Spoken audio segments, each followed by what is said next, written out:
this episode, our 1969 Pontiac GTO gets an engine swap, brakes, a few other things, a prayer for the transmission that's been sitting since 1990. And man, I got a feeling we're gonna be doing burnouts, donuts, and all kinds of stuff in this GTO. So y'all just stick around, soak it in, and watch the old engine swap, getting this thing back on the road for the first time since early 90s from the looks of it. Hope you enjoy. Hey everybody, welcome back to another episode of Full Blast Garage, and we got a rainstorm happening and nothing like rain on a tin roof in Texas. We're about to put this motor on full blast.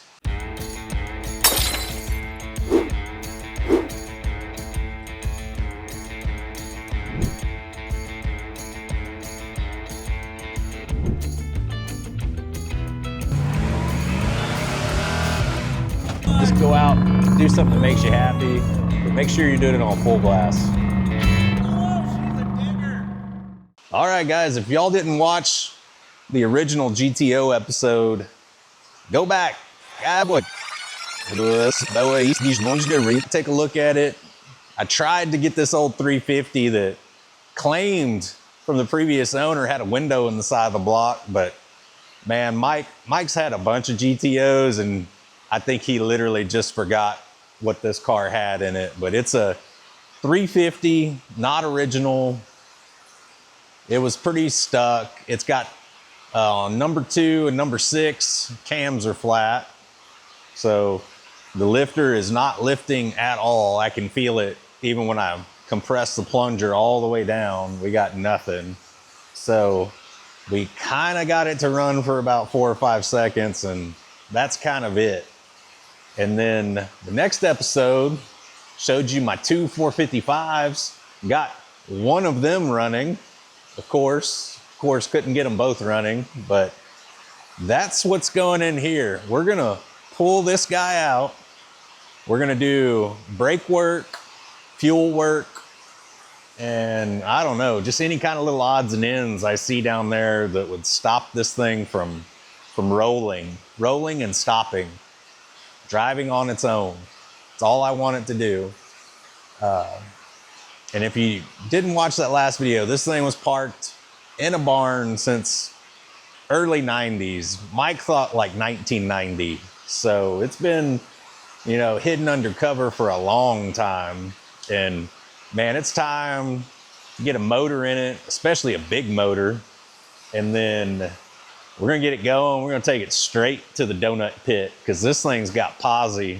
Already spun the wheels. It's got posi, so we gotta roast them both, because the old one-legged peel on the Chevelle's cool, but this is gonna be way cooler, I promise. But let's go ahead, take a look, in the engine bay, start pulling this thing out. All right, I'm pretty sure I got every hose, wire, everything else disconnected from this motor.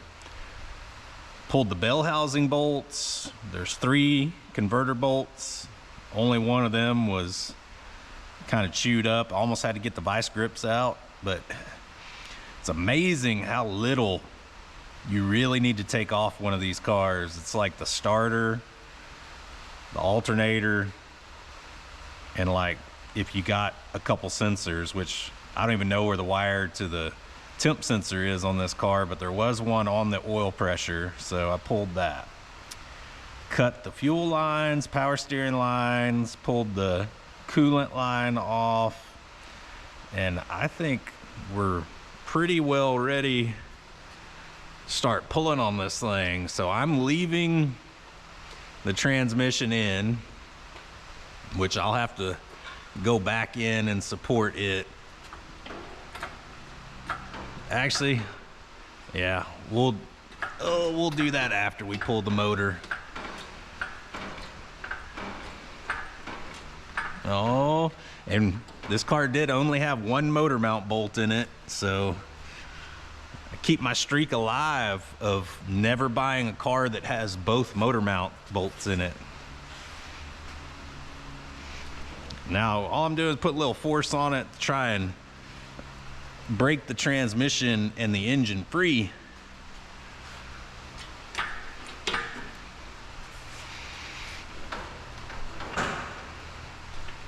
Let's see.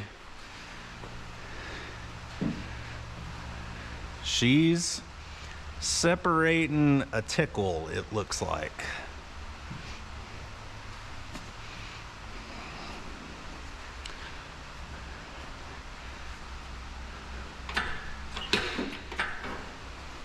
Probably going to be somewhat violent when it finally comes apart. All right. Just want it off the motor mounts a hair. There we go. Transmission just about fell to the floor. That was good. Oh gosh. I'm sure it's fine. Should have put a strap on that, in case you were wondering.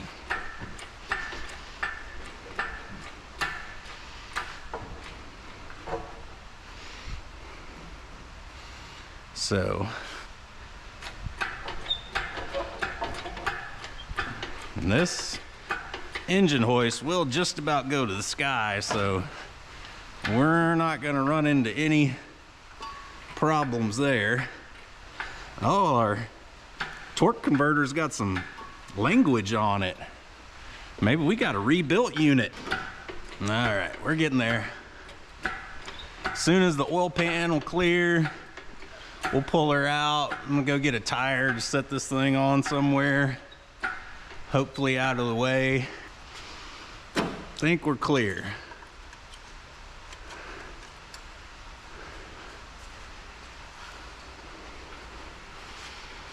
Oh yeah, we got all kinds of room.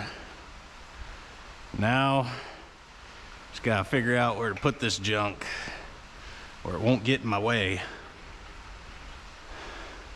All right, and I'm gonna go strap that transmission up and grab a tire to set this thing on. Okay, I think the first thing to tackle here is the fuel system. So we need to get the line out, the feed line. I'm not running a return. That might bite me, but at this point, no. Is this not? Okay. 3/8, not 7/16. Not running a fuel return line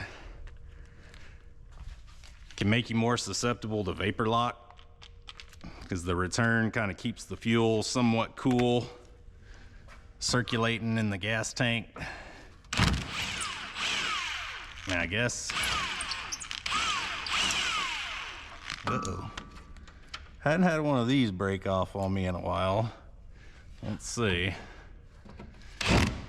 Good Lord.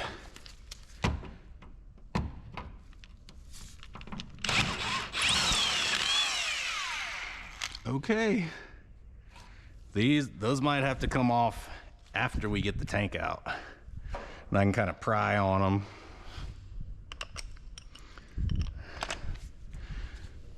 All right, we're gonna need to soak these guys down and probably hit them with some heat.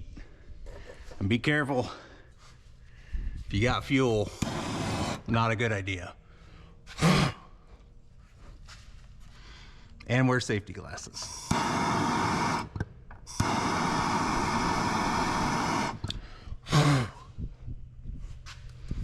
The thing that keeps catching on fire is one of the air lines that's totally busted.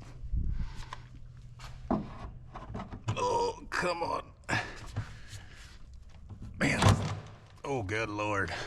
I'm glad I got my safety glasses on. All right, gonna have to get it back up. Whew. As the dirt rains on me. think these are 9/16 up top also.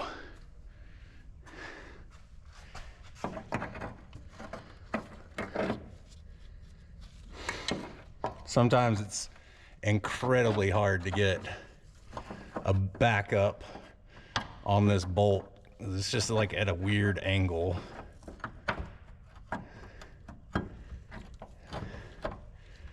There we go. Wow.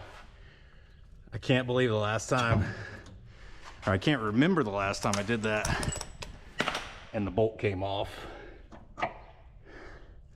So, and that's still attached there somehow? How is that possible? Okay. We're not gonna ask any questions, we'll just leave it.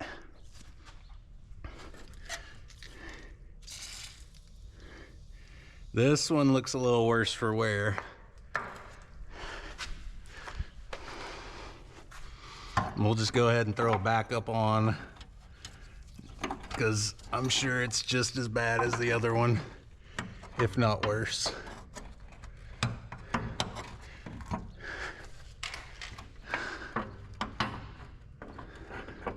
I don't know.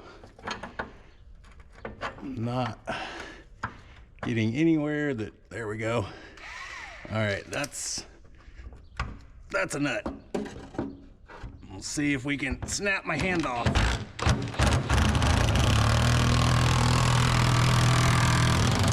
Oh, good Lord. Wear your safety glasses, folks. I'm covered.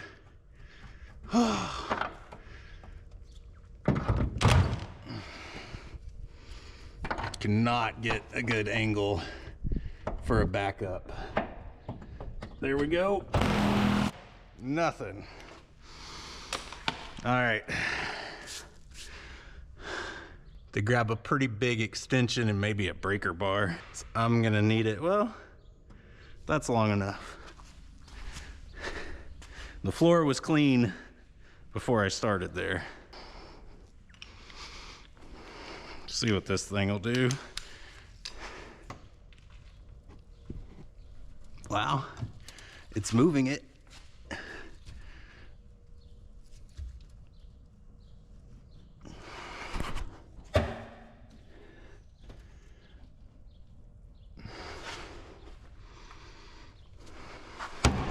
Oh, think we might have snapped it, or we flew off, I don't know. How is this possible?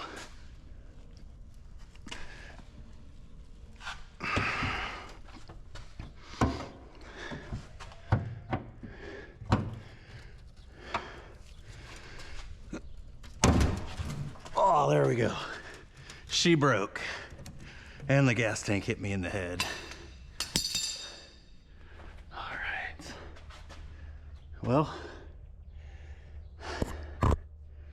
see if we can find our sender.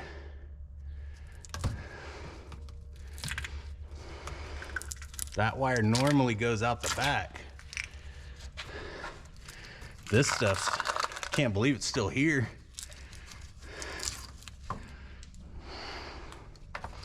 Just something else for me to have to clean up now. Whoa, no way. No way. You never, ever, ever see these anymore.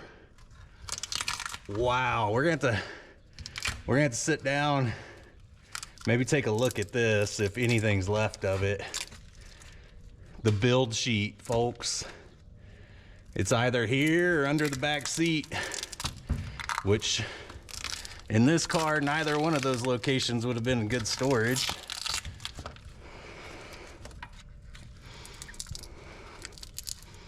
Man, the adhesive is kind of messed with it. That's for sure.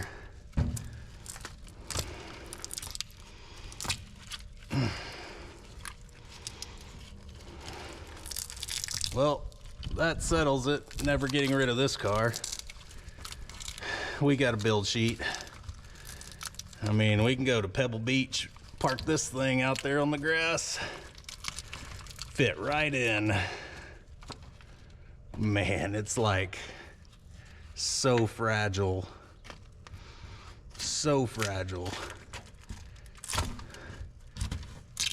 I just want to be able to pull the sending wire off. That's it.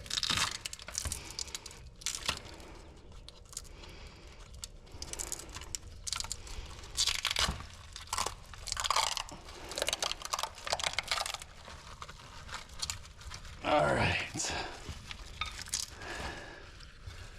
All right. Not a lot's still readable, but I see floor console. She's from New York, New York. And then Massachusetts over here. All right. I mean, that's pretty dang cool. I'll set this to the side. There might be people that can do a better job of figuring out what's going on than me. So I'll leave that right there. Oh, there is just a chunk of paper right here. I think that's our missing piece, or the majority of it. So, original gas tank, not the original motor.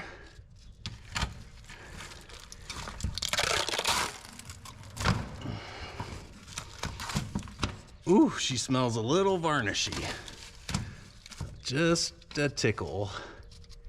All right. Might have to grab flathead, pry that guy off with.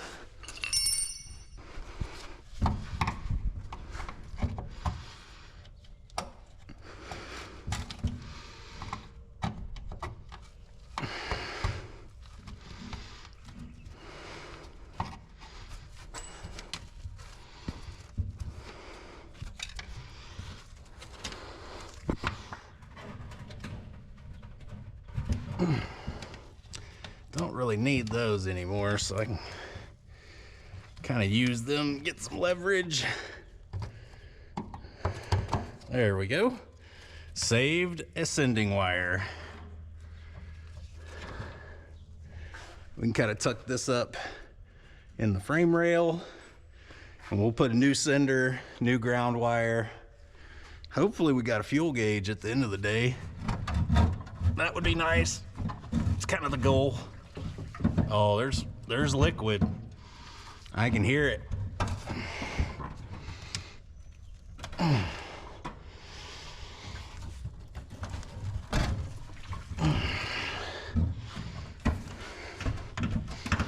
Think we're kind of caught.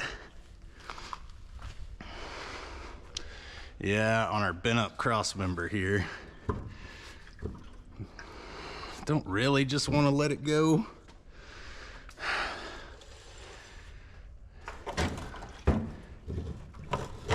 Uh-oh. Oh, we're in a pickle. Uh-oh. Oh, yeah, we're good. We're good. Totally knew what I was doing there, guys. Don't worry about it.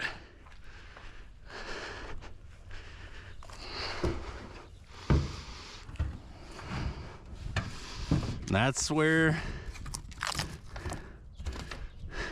man, this gas tank is still pretty good shape on the outside from whatever the butyl looking stuff was. Or it's probably asbestos, honestly. Don't breathe too deep. Might get you. All right, well, I'm gonna work on getting these straps out, getting the broken bolt out. I'm gonna have to cut that with the Sawzall. And removing the fuel feed, fuel return lines. So I'm gonna do all that. And we'll pick back up. I'm throwing the new tank in. I'll probably just run the fuel line. That's not super exciting, but It'll have a new fuel sender, feed, everything should be brand new for the fuel system. So we'll be good. All right. Got our new fuel line, metal one, run all the way to the front.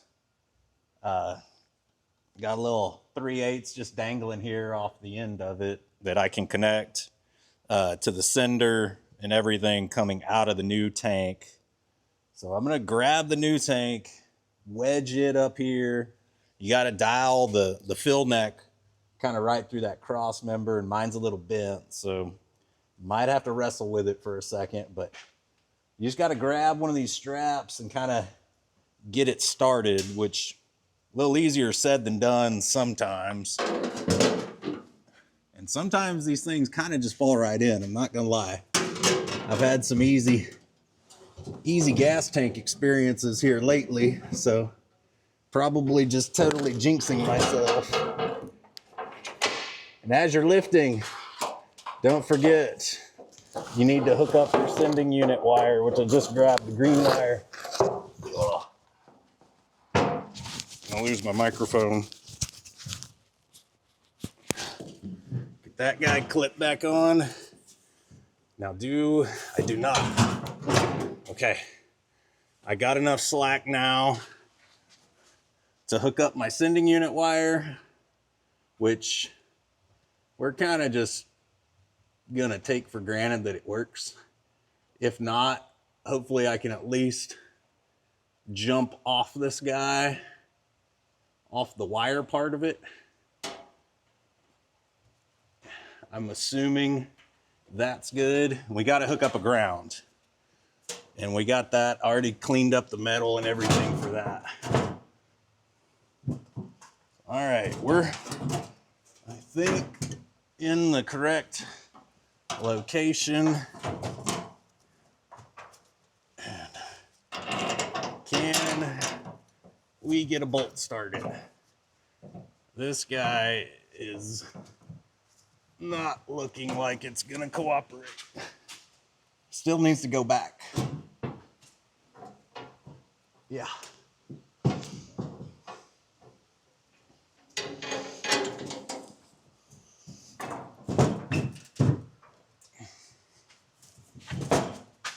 All right. Did that help any?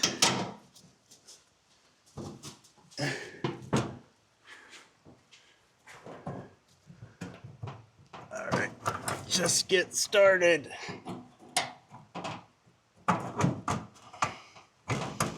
Wow. I must have grabbed just the exact length bolt that I needed. Probably could have gone ½ inch to an inch longer and been in a much better situation. All right. Whew. One side started. It's not gonna kill me.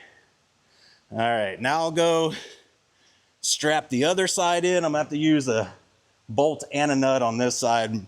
Remember, this is the side that broke off and gas tank wanted to crush me. So,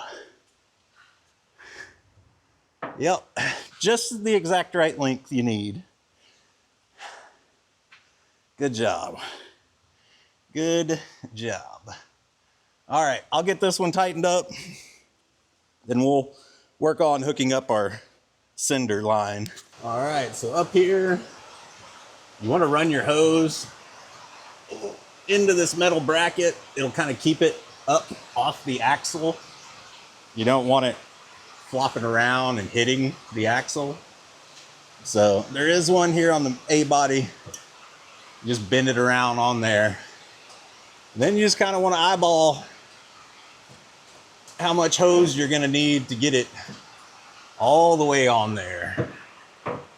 You don't want it to be wanting to slide off because you cut your hose too short.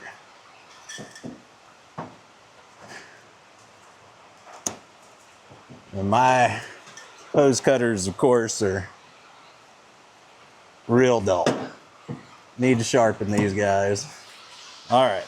So we're going to use the rest of this 3/8 hose as a vent here in a minute. But you need a hose clamp everything. I'm not one of those guys that, as I do the job, I kind of leave stuff loose and go back and tighten things. I'm more of a, if I don't do it now, I'm probably never going to come back and do it.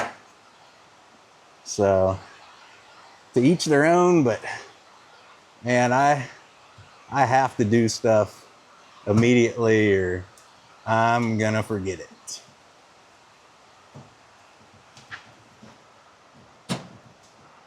All right, she's on there, and you want to check and make sure you got a good enough turn. There's no kinks.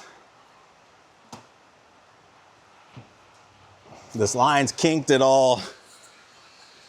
I mean, killing your supply. So I'm just trying to push it onto the barb really, really far. And that helps kind of stop it from kinking at all. And then go ahead and tighten up your hose clamp. We're good. All right, now we're gonna take our ground wire from our sender. And I buffed and cleaned up everything off there. And we have a vent tube here on the end of the tank, and I'm just hooking it up for now like factory had it. Just hose sticking up in the air. And if we run into any issues or I'm smelling it a bunch, we'll go ahead. I have on the Chevelle an actual, one-way valve where if it's building pressure, it'll vent to the atmosphere. Other than that, it's closed and you don't smell any gas fumes. So if we're smelling stuff, I'll come in and replace this line. But man, this is how they had it from the factory and it was still there. So I'm just putting her back the way she was. But man, not really. Ooh. There we go. She's tight. Ground is grounded. Vent tube secured. Yeah, not really looking forward to. Next task, let's hit the master cylinder. Everything's probably gonna break or leak or break and leak. That's the combo you're always looking for. All right, let's dive on in, folks. Do I have any WD-40? So, this thing's been sitting since 1990. We've got a full rear brake reservoir. That's great for us because that's the long line. That's the one that goes all the way to the back. If that guy's not leaking, we're in pretty good shape. Making these front lines be much easier. So hopefully we got something good there. I'm gonna try and trying to catch all my electrical on fire here, but we're gonna heat it till it glows. These guys actually don't look bad. The fittings look pretty good. The ones on the wheel cylinders though, So might as well start the job here. If we fail the master cylinder, then we don't have to work on any of the rest of it. See what I'm saying? We're thinking ahead.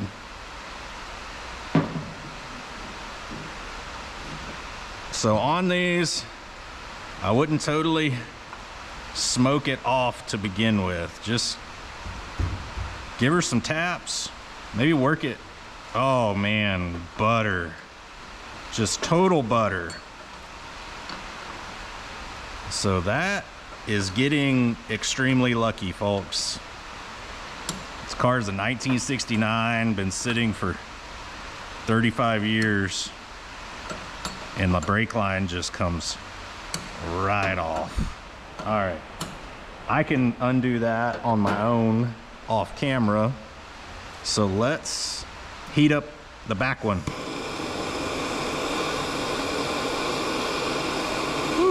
That's hot on my fingy.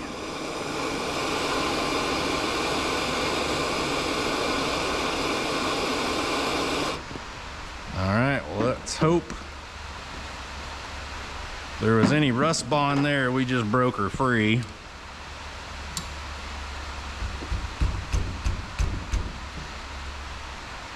This guy.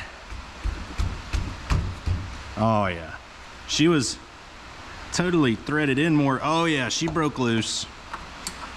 So what you don't want to happen is the entire line to spin. I'm gonna put a towel under this guy. Don't really want brake fluid everywhere.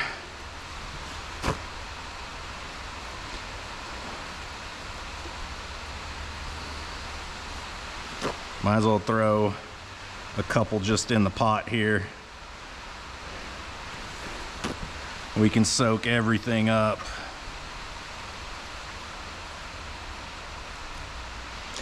Hopefully that paper towel got some capillary action, just suck everything up. All right, so I'm gonna go ahead and get this master cylinder removed. And you definitely, if you're doing this job, you wanna get some line wrenches. Got the little cutout in them. And if you ain't got those, use your open-end box in, and then be prepared to go vice grip, because you might strip it and then you might just create a vice grip size fitting. So just always keep that in mind. All right, I'm gonna get this guy removed. We'll start slapping the new one on. All right, got new master cylinder installed. Lines are all hooked up. Got it bench bled. Essentially, I just bled it on the car with the little plug fittings that came with it. Took a minute, and I had to undo the plugs and just kind of let everything bleed a little bit between the two banks there. And once I put the plugs back in and then started bleeding it, then we were fine. So now get the car up in the air, start tackling the front wheel cylinders, drums, hardware, whatever I got to do inside that. So wish me luck. Wish me a lot of luck. Well, that's one way to do it, folks. The old 10-penny nail as a cotter pin. Good Lord, I've seen it all. All right, so as you guys can see, we had a little 10-penny nail action holding the spindle nut on, wheel bearing, everything else. But, you know, when you're working on front drums, you don't necessarily have to remove the spindle nut, but I'd say 99% of the time, you got to pull the spindle nut, pull the wheel bearing, slide everything off, like the hub and the drum. You might get incredibly lucky and the hubs separate from the drum, but odds of that happening on something this old are like next to zero. So what you're gonna do, pull your whole hub off, and we're reusing everything, like shoes, this old drum that's seen way better days. If you can see, we got some lines, but nothing the old wire wheel won't take care of. I'm gonna really just knock down the edge, flat disc that, we're sending it. But I did break, so these cars up front have metal line coming out of the wheel cylinder, going to rubber line, going to metal line.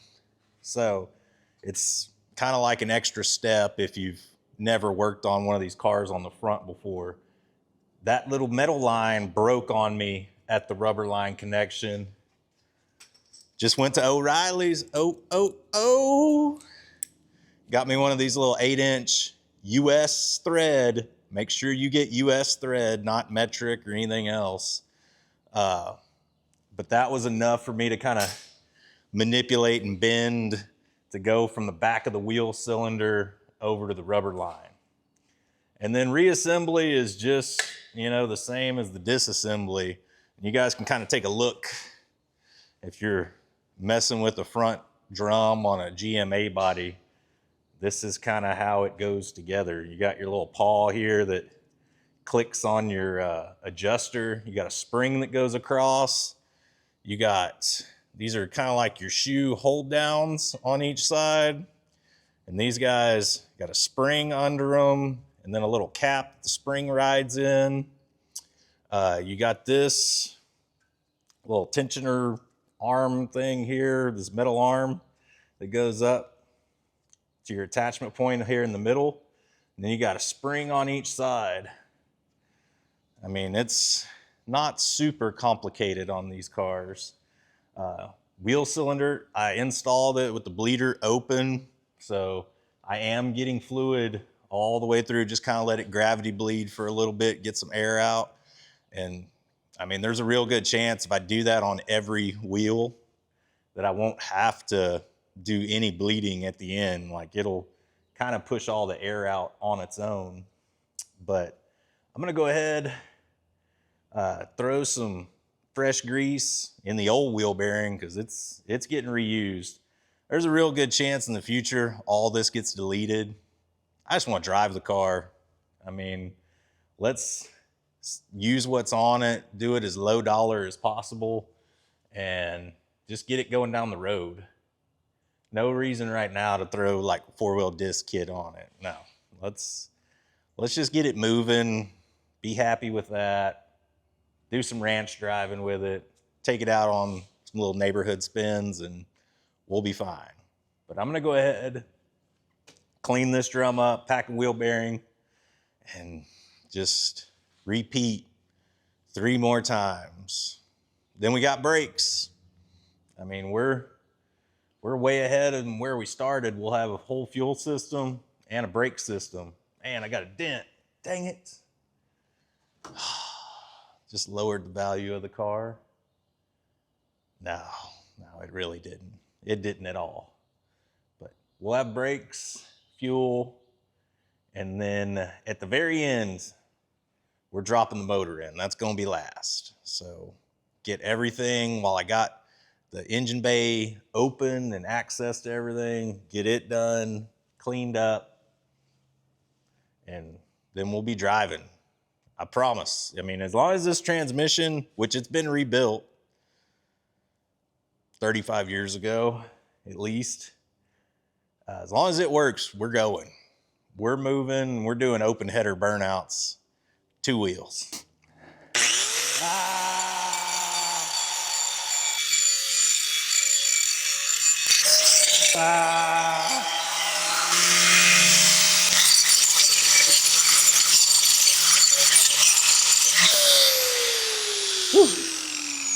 Sure, she's nice and balanced after that, but don't have any more ledges, so that's good. Well, the brakes are done on the car. Only ran into one hiccup, passenger side, top of the axle line, kind of blew a little leak in it somewhere. And I think it's kind of one of those only time will tell. So far we're holding fluid, but man, it's been a challenge to kind of get any pedal. Like you push, not firm. The brakes do work. It grabs, I can feel that, but pedal's way too soft. I don't know if maybe that line blew out. It's just got an excessive amount of air in the system.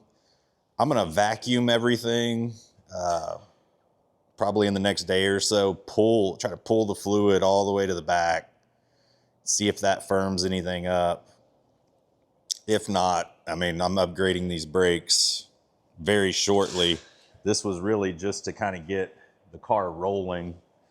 But next project, got the old 455 all taped up, ready to get sprayed in that Pontiac blue.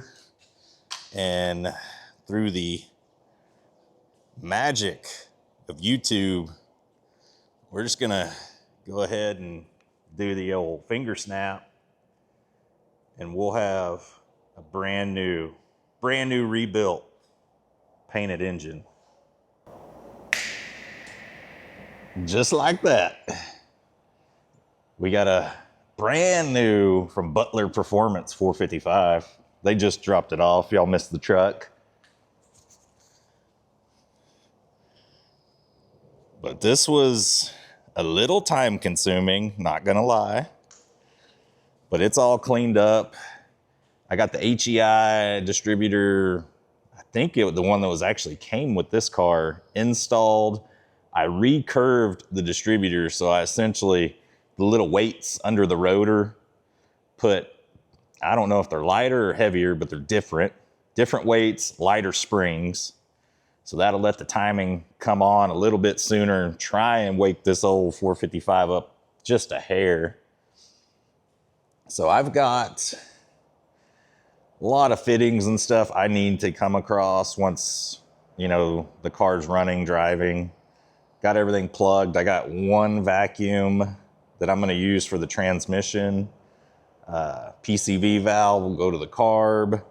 The distributor will go to the carburetor. And then like your bypass line here that would go to your heater core. I'm going to plug this guy. And then I'm going to have to plug the 5/8 line in the back. I'm waiting on a 3/4 to 5/8 like hose splitter or reducer. So I can just run one line from the water pump to the back. We're not anywhere near wanting to run a heater core. So that's going to be our best bet for now. But plugged to just drive around the property will be fine.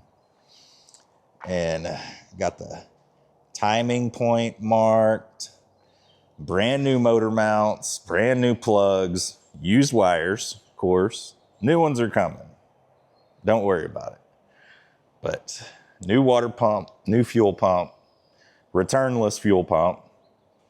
Painted the old blade on the alternator, try and church it up some. But it's a whole lot more cleaned up than it was. And I do have another starter coming. I'm going mini starter like I did on the Chevelle. I love the sound that starter makes, and it kicks over the engine just instantly. It's running. So let me get, the cherry picker set up, and we'll start lifting this thing and dropping it in. All right, she's up in the air. I think I got this thing high enough where it'll clear. Kind of got to clear the lift and the car. Can drop the lift down a hair. You want it almost touching the legs. That kind of gives us the most room on this thing.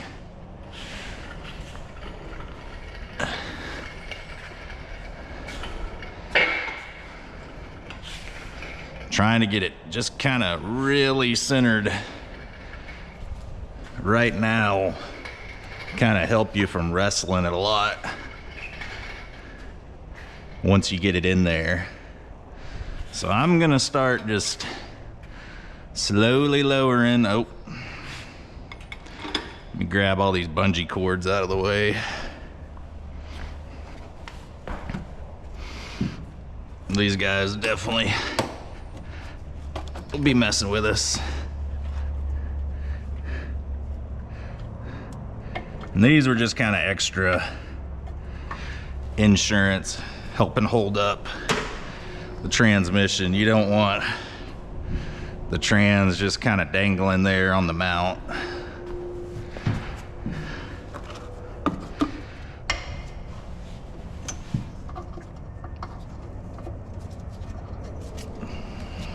I do have a jack under the transmission, the jack that comes with the lift.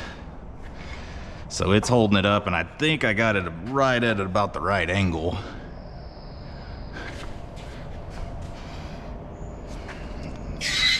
Woo, too fast. Too fast.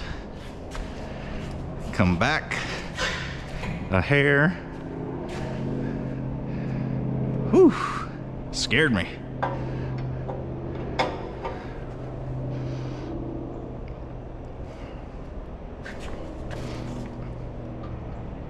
Just try and barely crack the valve on the hoist here. I think I'm gonna have to move some wires.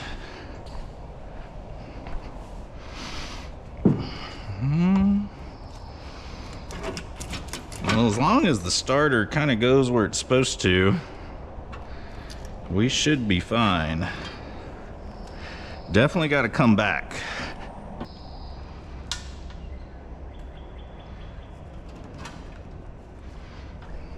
All right, holding. Let's look at where we're, okay. See our trans dipstick here. Oh, it's touching this oil filter line. I think we can go ahead and continue the drop down process here, but always good practice. Lower it down, especially when you're by yourself. Lower it just a hair at a time. Take a look at what's hitting, what's interfering. So you don't want flex plate just riding the transmission all the way down. I think we're just going to kind of drop her down and guide her some.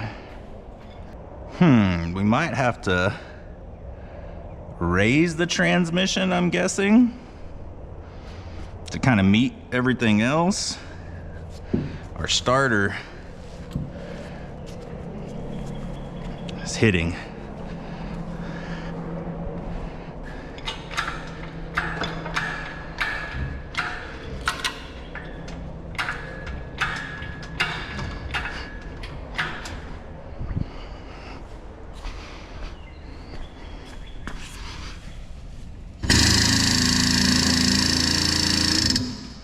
Get it way up there. It's gonna kind of help us with our angles.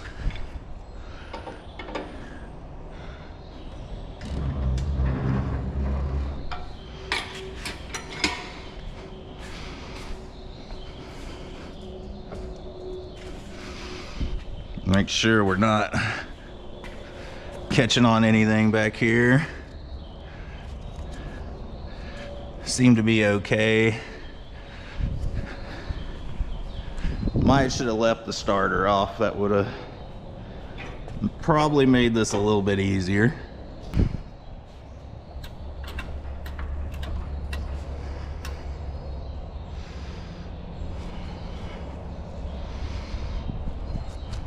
So we got an absolute ways to go back, that's for sure. All right, pulled the starter. Grabbed her from the front hook. I think that's probably gonna be how we have to play this. Ooh, definitely still hanging up a little bit.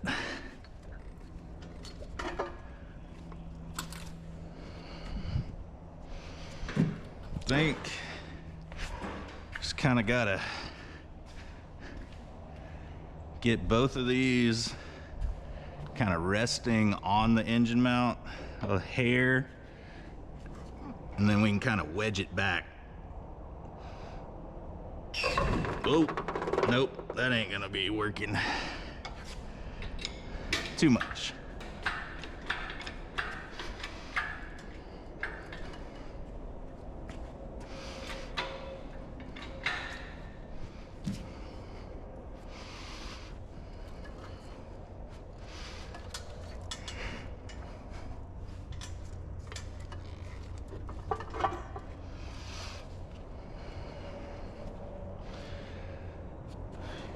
Can the transmission come up any? I think that's it. I think we're maxed out.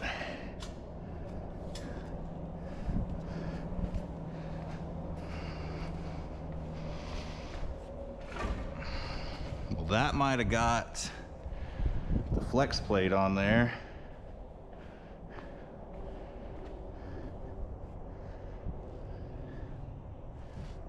Maybe.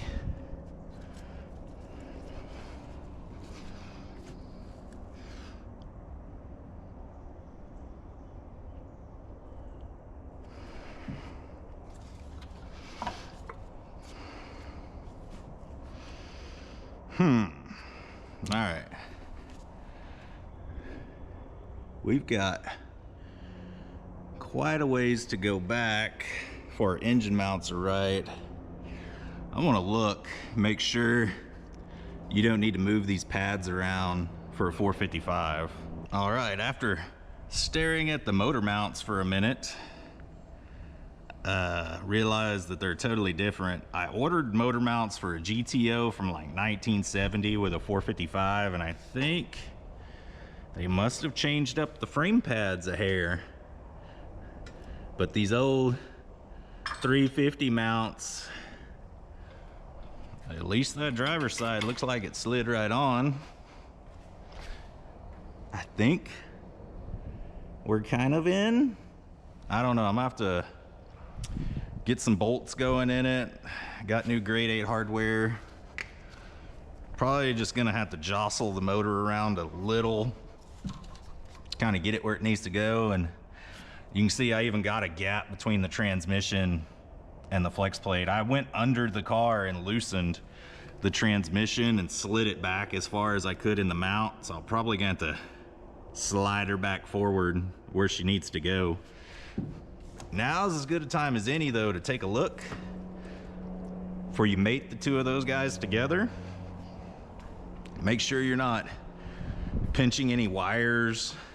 You ain't got a spark plug wire hung in between the two of them. We're good. Our oil pressure sender is clearing. I don't know.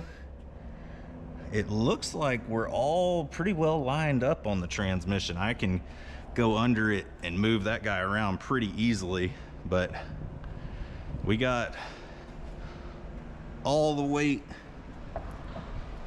off the lift here, and we should be good. We should be good to remove the hoist and get the motor mount locked in. And then I'm gonna go under, throw the bell housing bolts in, throw the converter bolts in, and we got a whole drivetrain here, fellas. Like, this has been quite the amount of work for me, for this old crappy GTO to kind of get where it is. But we're gonna have a running driving car here real soon with at least a seat in it. All right, got everything buttoned up under the car. So we got headers, which if you ever done headers in a Pontiac, it's a wrestling match for sure. But I went ahead, put some transmission fluid in the pan. Looks like we're gonna have to need torque on some bolts a little bit. We got a little bit of a leak, but that could be some residual stuff too. But need to clean that up. But man, these Summit headers, the way these guys were welded, it shot straight up into the cross member. So I went ahead and, you know, little half moon cut, just bent everything down so it's somewhat straight. But man, look at my pipe alignment here. I mean, some of this could be due to motor mounting. I don't know if they're not taking into account how some of these engines mount in the cars, but the motor is level up top, but we got saggy and way high, really, really high. So you might run into this with these cheap, absolutely cheap headers, but at least, you know, we got exhaust coming at least to the cross member. But everything else is buttoned up. I did fill the rear diff. It was essentially empty, I think. It took one of those bladder bags and about a half of another one. I think that's about full capacity. But yeah, if you guys run into this, now I'm gonna have to, when I get all the exhaust in, I might have to cut more to get this stuff lined up. I just wanted to bend it down at least where it's not rattling up against the cross member, because it was pressed hard up against the transmission. But I'll just come in, clean all this up, and just run a bead all the way around it. I mean, so far so good, no leaks anywhere from the motor. The transmission doesn't scare me. We can always clean that up and get everything, you know, sealed up better. But yeah, here we are. Motor mounts are tight. This, if you're doing headers, you're gonna have to take off your oil filter adapter, always. Transmission lines touching the header a little bit there. I'm gonna have to pull that guy over somehow. But we got a little bit of room. We got some daylight here. But I got the transmission cooler lines installed. Need to go up top, install those. Kind of just finish buttoning some things up. And up top here, worked just a little bit, kind of eyeballing stuff, but got the old 4-core radiator permanently, temporarily mounted. More permanent probably than temporarily, but metal zip ties for the wind there. This thing should have a shroud, and the one that I have is from a 68, and it's a little different, I guess, than what this is on a 69. I don't know. But I did find an upper radiator hose that'll work in my pile, and I found a lower radiator hose that'll work. I went ahead and looped our rear exit of the coolant here on the engine, looped it to the water pump here on the front. So we will have circulation. I didn't really want to plug it. You know, eventually we will have an actual heater in the car, but for now, this is fine. Got power steering lines run to the gearbox back here. We got the fuel line, we got PCV, carb is attached. I'm just gonna kind of wire up the choke and everything, the ignition, the choke. That'll be not on key, it'll be on the battery, essentially. And the fans too, so everything's just gonna kick on when it kicks on. So we'll cross that bridge when we get there. But we're definitely making some progress. I'm gonna work on getting some wiring little doodads done, and we'll be cranking this thing like real quick. Well, this is kind of the point of no return for this build. Have everything kind of the way it should be. I do still have to use my gun to start it. I had 12 volts at the ignition switch with the starter in the start position, and then it left. So I don't know if that's ignition switch issue or just the wiring needs to come back alive, but I had it earlier and then it disappeared. So it's just not abnormal to have to change an ignition switch when one of these cars has been sitting forever. But I've got all the wiring totally butched together where everything else works. And we're gonna have to fire it up, bring it up to temp, let this guy burp and bleed all the air out of the system, because there's probably gonna be a bunch. Man, that thing's already sucked down a little bit too. I need to put some more water in it just from letting it sit. But got my seat ready to go. It's got 2x4s on the other side to keep me straight. I don't know what that car or what seat that car came out of, but the floor must not be very flat because she got a hard lean to her if you don't block it up. But I'm pretty excited. I think we're gonna be driving this thing around shortly after we get it up to temp, bleed all the air, and make sure we ain't got any weird noises. But let's go ahead and fire this thing up. All right, it's kind of cheating because we've heard this motor run on the engine stand before, but we do have to figure out if we have gears or not. That would be nice. I'm just gonna give it a little shot to get going. We got to get the fuel pump to start picking up gas out of the tank. Put 5 gallons in it. Hopefully that's enough to hit the sender, and then come on. So say your prayers. Here we go.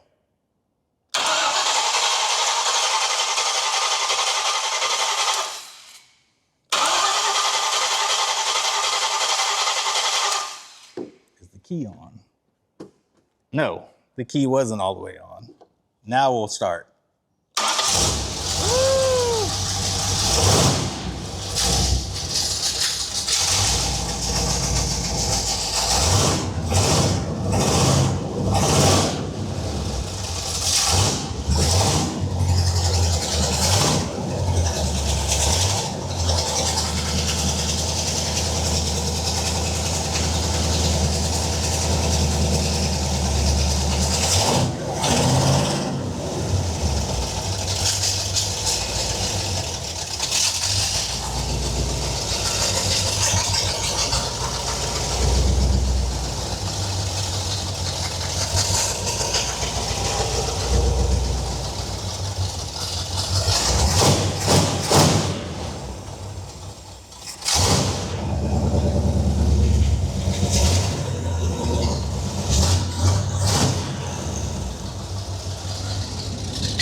You can turn the idle up just a hair.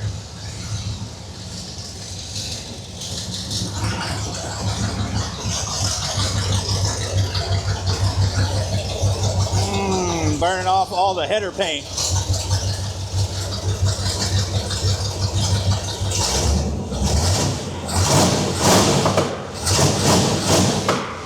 I think. Oh.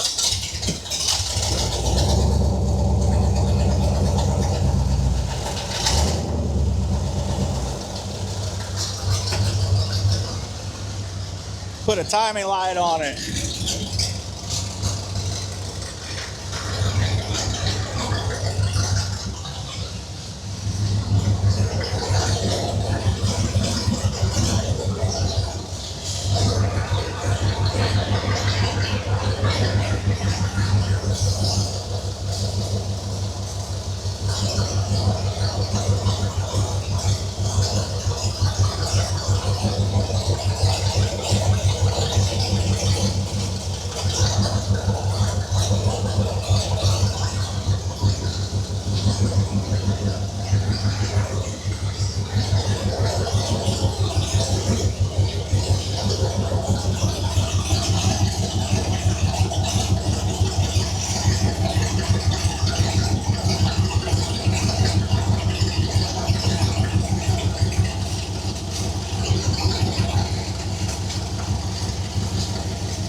Had a little bit too much.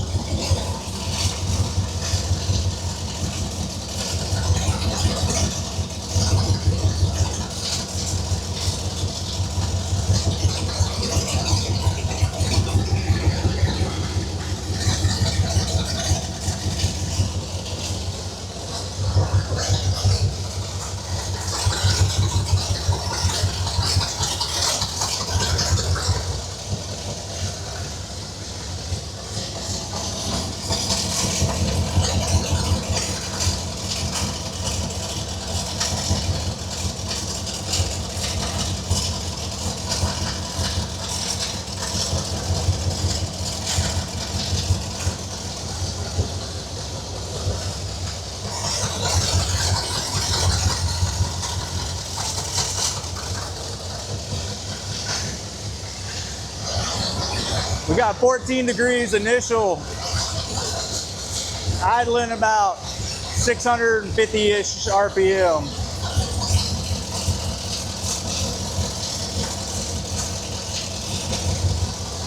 I'm gonna leave her right there for now. I think that's probably a good, safe setting.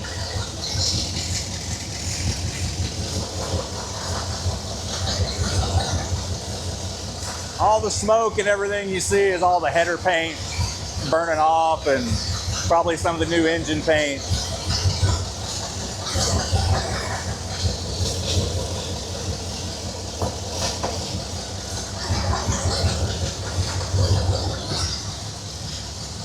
But the real question is, do we have a gear?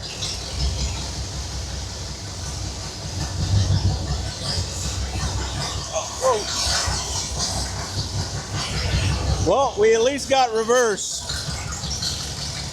I kind of don't want to test anything else out until, did you see that? Transmission works. Until I'm actually sitting in the car. Probably a little bit safer with the drum brake.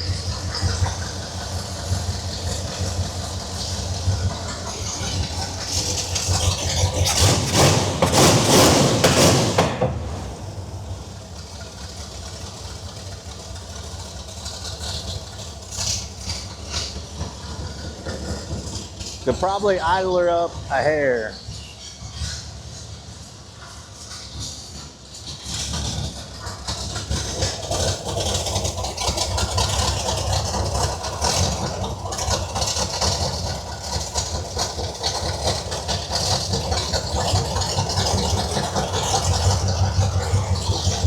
That might be too much.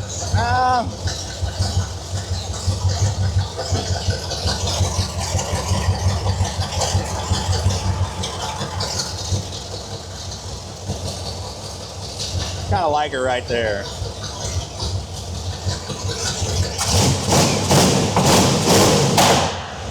Ooh. That open header pop.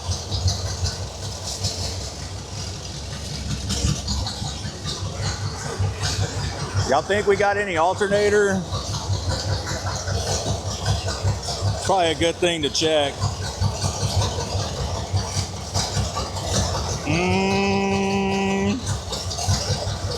Maybe some.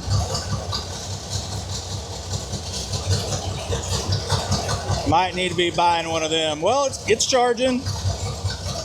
It went up to 1293. Yeah, it's got a little bit of charge to it. All right, we're hoping the thermostat opens soon. We're showing 163 on the fans.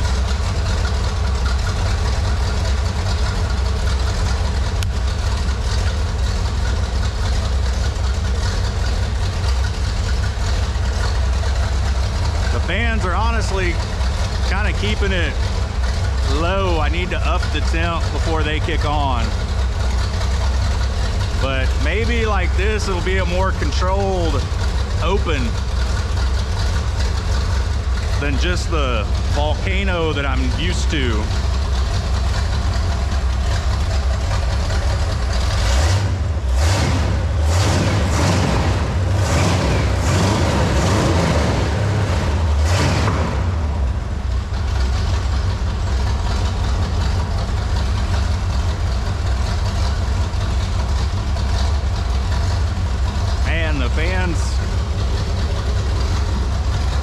The fans are killing me.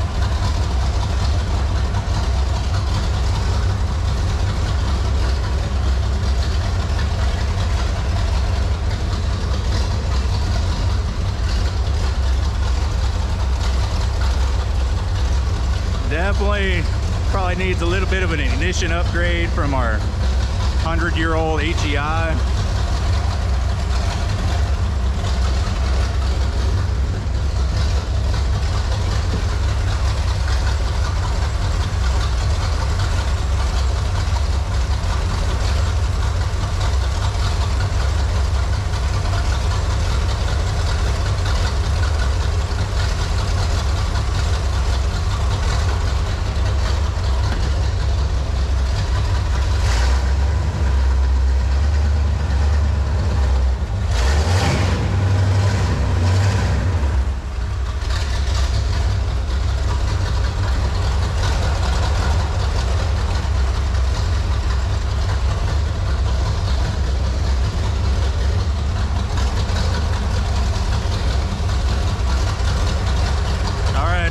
Disconnect our fans. Best way to do that. Easy to put back the way it was.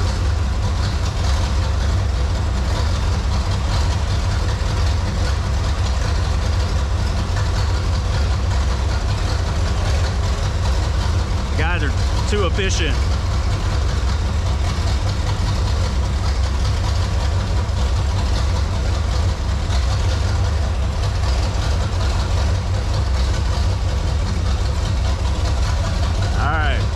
Let's get it hot.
Thermostat should be opening, and it is. Water flowing.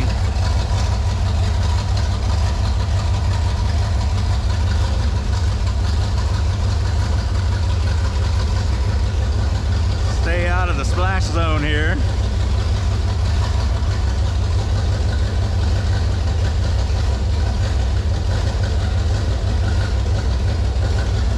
Oh, I see an inferno happening.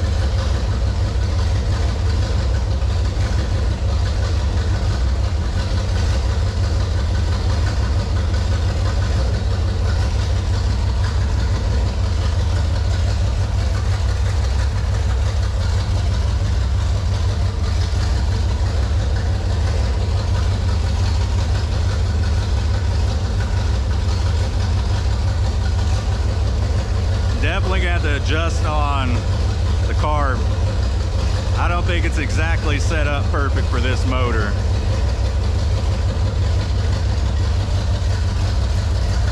All right. So now let's go ahead and plug our fans back in. I want to try and get that heat under control.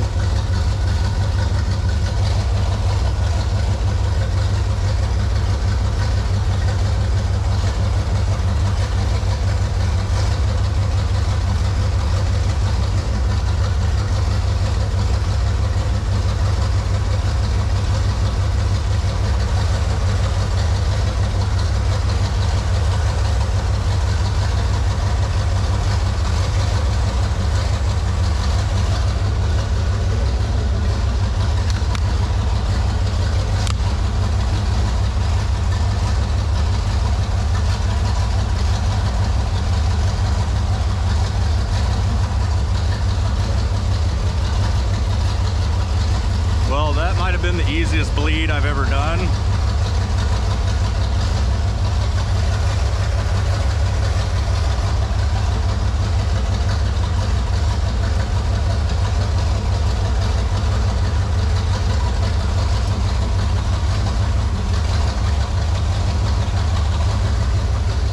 All right, let's cut it off, see if there's any weird noises or anything.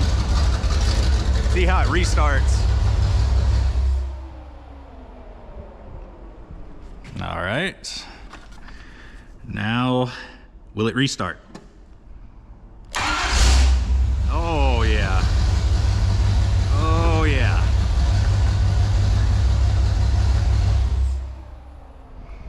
All right, time to take this thing on the road. See how far she'll make it. Whew, it's a little gross in here.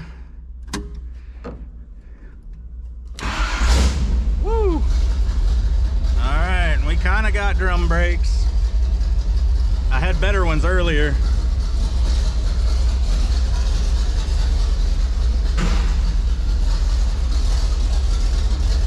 They're not stopping.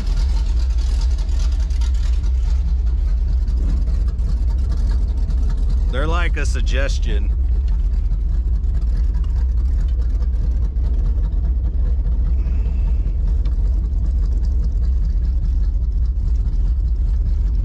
All right, neutral. Do we got drive? And the power steering works. Woo, we got some exhaust noise. We got open headers right under our feet, essentially.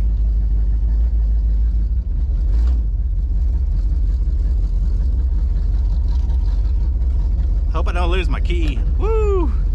Brakes are just about optional.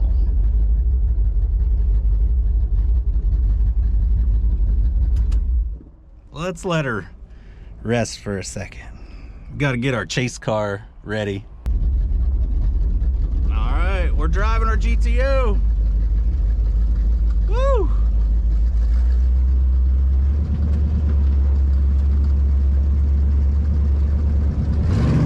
Woo! Whoa, she's scary.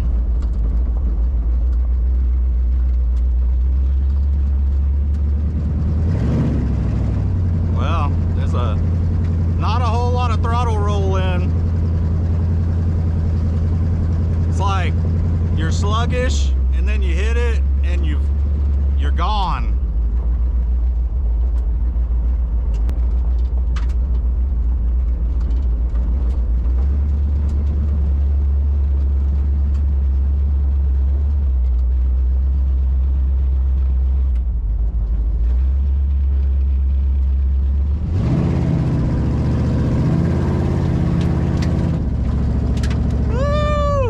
Hope I don't put her into the cow panels. Yeah, if you pump the brakes, it don't help.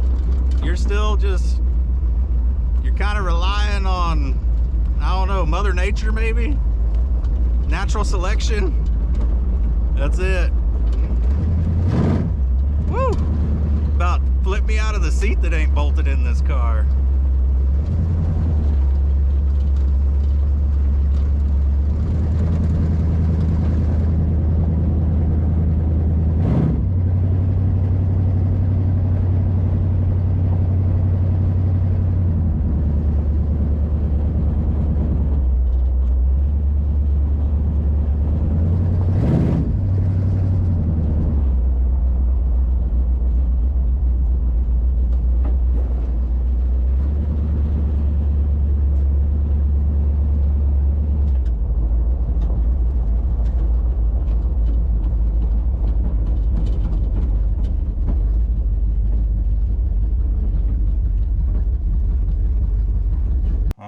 Let's see if she'll do some donuts. Let me hit the key out here.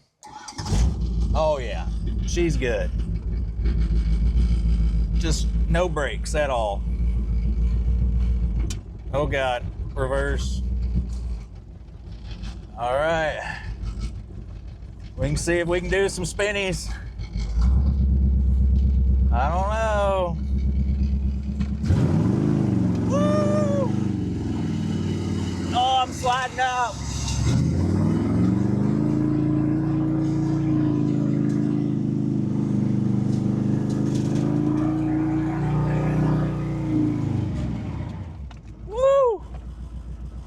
She's getting some RPM up there. I think I can only go right because otherwise I'm gonna throw myself out of the car. At least I got something to kind of hang on to going this way. Woo!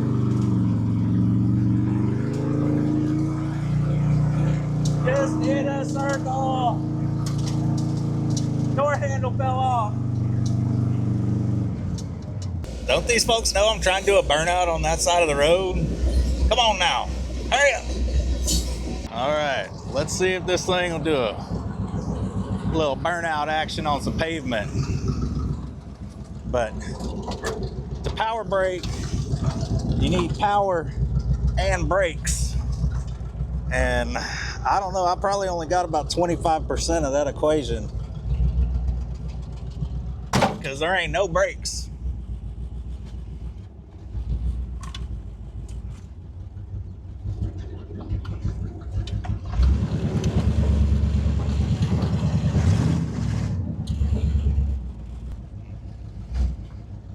I gotta start slowing down way early so I can kind of get a good grab. All right, she's gonna do it. It'll be right here.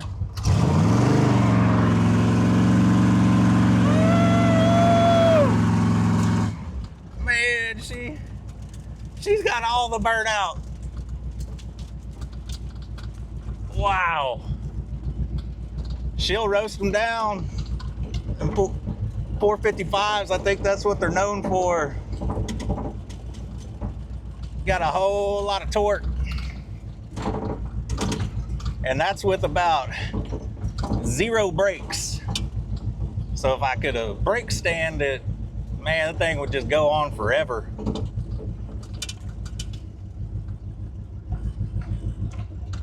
Oh yeah. That's a W any day of the week. Man, I think that's where I'm gonna call the episode. We got a runner. We got a runner, and man, I'm gonna need that biofreeze on the back of my neck. That burnout, once it finally caught, whoo, whiplash, real bad. No, it was a one-wheel peel, and I thought this thing had posi when I was doing brakes. I figured out it didn't. So I got two A bodies with one-wheel peel, but hey, whatever, it's better than 0. So we got the 455 in running. Some of the things work, but I got a lot of parts outside that I need to strip off that 69 Le Mans I have, put on this car. So this car is gonna kind of get a lot of the stuff off that'll clean it up, fix it up. And then, I mean, the end goal is to make this thing just a beater driver, you know, kind of in the same terms as the Chevelle. But just something you don't really have to worry about anybody stealing or putting a door dent on you. So, you know, it comes pre-dented and pretty much theft-proof from anyone that looks at it. So, I hope you guys have enjoyed it. This was kind of a big deal episode for me. I got this car from my buddy Mike in Brenham, or Independence, Texas, if you're being real technical. And kind of wanted to do something to show him like, hey man, we can put these things back on the road, and just tell him how much I appreciate him selling me this car. And hopefully we do more deals in the future, and maybe even Mike get on a video if I can do like a manual swap or 4-speed swap on something. I can get him for some expertise. But thank you, Mike. Appreciate that. And I hope you guys enjoyed the video. And if you could, like, comment, subscribe. Any interaction with the channel helps us a bunch. And we've been growing pretty fast, and we're happy with it. But every time you do anything, it gets us in front of more eyes. And that's kind of the end goal for all of this. So, you know, we appreciate everything every one of y'all do for us. Until you see me again, just go out, do something that makes you happy, but make sure you're doing it on full blast. I'll see y'all later.